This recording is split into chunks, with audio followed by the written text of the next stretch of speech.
बचाने का काम वो कर देंगे, तो उनकी ताकत के आगे जनता का समर्थन हमारे साथ है, गठबंधन के साथ है, इंडिया गठबंधन के साथ है। ये कितने प्रयास कर लें, हमारा फिर बैठेंगे। अच्छा, और सुन लीजिए, एक नया ताजा रहस्य उद्घाटन बता रहा हूं। जैसे ही चुनाव खत्म होंगे और हारेंगे, उसकी दुगनी गति से महंगाई, गैस सिलेंडर, पेट्रोल, बसों का किराया, रोड का किराया ऐसा बढ़ जाएगा जैसे ट्रंप तो वहां झूठ बोलता है, संसार का राजा। तो और चुनाव के हमारे कारण देश रुके के हुए राजा हैं। जो है, हमारे देश के राजा झूठ बोलते हैं, सुबह कुछ चुनाव के बोलते हैं, कारण शाम रुके कुछ हुए हैं, तो बोलते 6 महीने बाद तो फिर से चुनाव आ रहे हैं ना। 6 महीने बाद फिर नहीं, 6 उत्तराखंड महीने में बाद चुनाव नहीं है, आ रहे। उत्तर प्रदेश में चुनाव है। बस इतने फिर वो दोबारा चेंज पेल देंगे, क्योंकि अच्छा।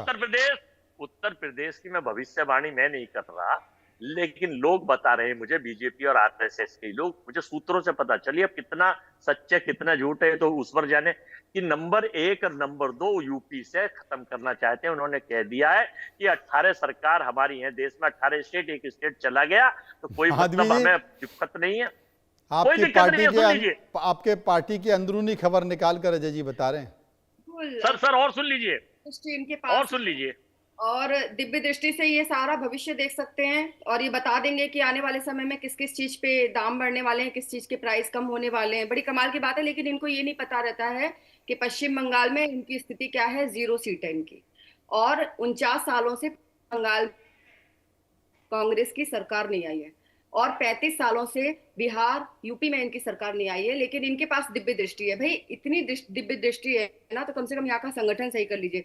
चुनाव लड़ाना बहुत अच्छी बात है, सारी की सारी सीटों पे आप चुनाव लड़वा रहे हैं, लेकिन आपके राहुल गांधी दिखाई नहीं दे रहे हैं।